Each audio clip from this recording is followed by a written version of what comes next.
Hello, everybody. Here's Jerry. I have very exciting news to tell you, and that is, well, I'm pregnant. Well, actually, I'm not pregnant. I'm not that kind of girl anymore. Um, the news is that my new book just hit the market, and it's right here. It is The L Word. Here you go. It was the hardest thing to write. I've written horror before, self-help books, um, fiction, non-fiction. This is this is just the hardest thing because this is comedic. It's actually humor. It's called The L Word: How I Beat the 2020 Pandemic with Humor. You took a whole lot from me. It was just so difficult for so many people to live through this pandemic, and we have lost so many lives, and it's been a hard year for all of us. And I noticed on social media, I would talk to people, and there was a huge need for people to laugh.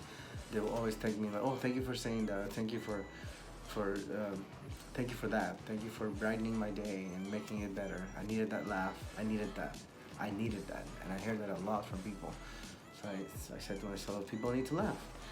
And this pandemic really affected me because my career requires for people to get together, and social gatherings were not permitted because of this virus. I couldn't find any work. The people were not planning events that were not permitted. Then I started working for restaurants. People were not going out to eat. They were afraid, and it makes sense. I had no money, no life, no career, no social gatherings. I felt like a complete loser, a complete loser. And but then on social media, I noticed not just the fact that people wanted to laugh, but also that people usually tend to use the first letter of the day of the week to make it something more fun, like Martini Mondays or Workout Wednesdays. So I wanted to turn something negative into something positive using that same letter. I felt like a complete loser. So I thought, and I used every vowel there is, A, E, I, or you know vowels. And I used those 5 vowels, I turned them into 5 chapters, and that's how my journey with this book began. I talk about things that made me laugh.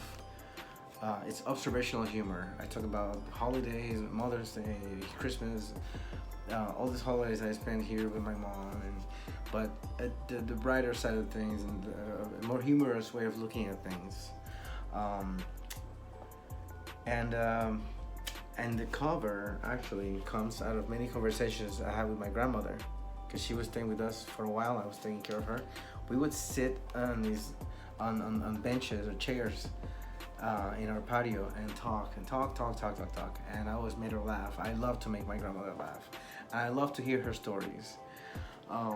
So that's what this represents. The fact that the reason why they're empty is because people were not coming out. People were it was a very tough year. People were not engaged in social situations. I learned to do some things. I learned to cook. There's some recipes in here. And there's also some arts and crafts. Anything I learned, sign language, you name it. Everything that I learned during this pandemic, it's in this book. My life was social media, so I shared a lot of funny. There's a lot of funny anecdotes, conversations I had with certain people, and some of you are actually watching this video right now, and I thank you so much for your support and for making me laugh, because that's what I needed to make others laugh as well. You gave me enough fuel and enough courage to want to laugh and make others happy as well. So thank you so much to those people who helped me get through this with humor. The love chapter is I like poetry, so I like to talk about things that I love.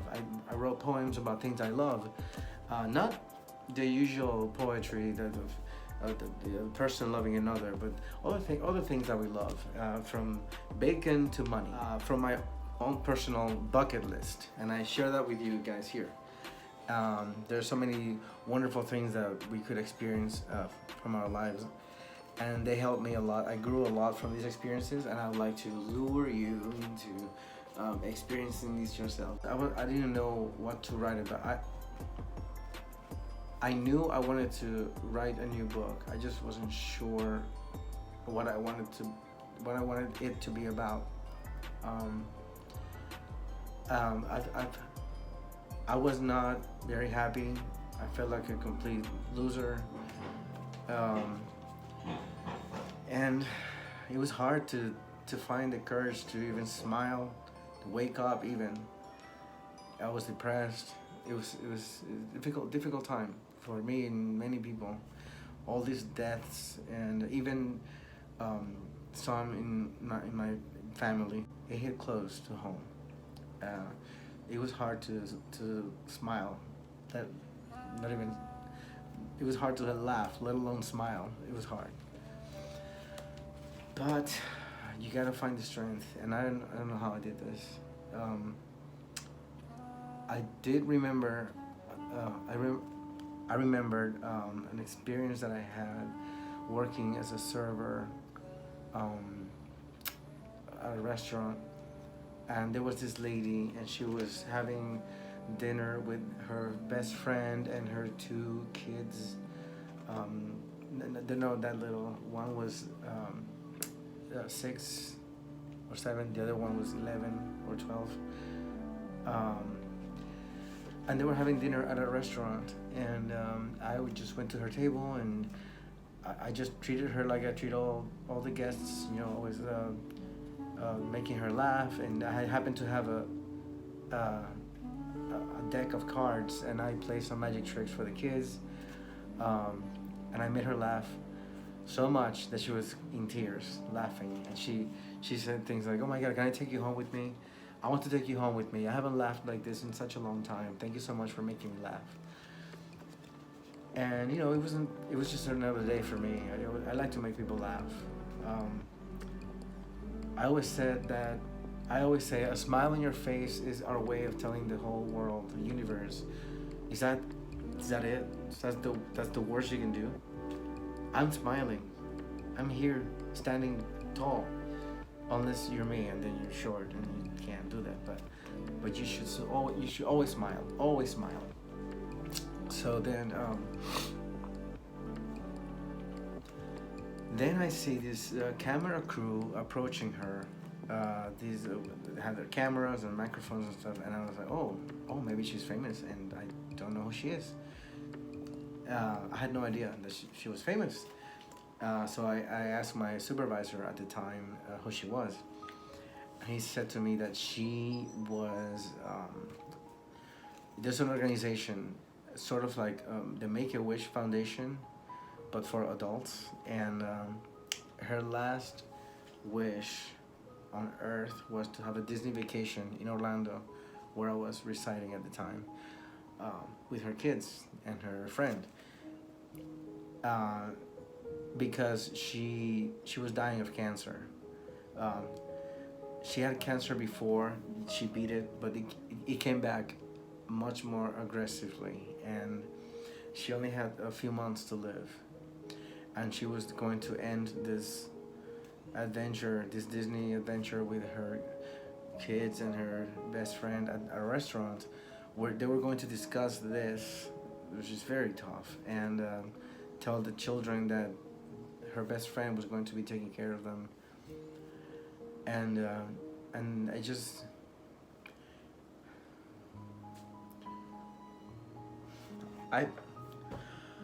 I've had many achievements in my life. There's so many things I'm very proud of.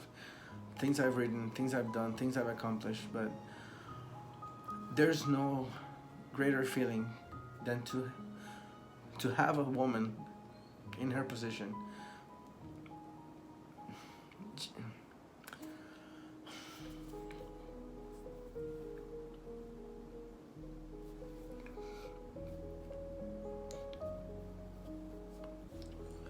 This woman had months to live, and she told me she thanked me for making her laugh.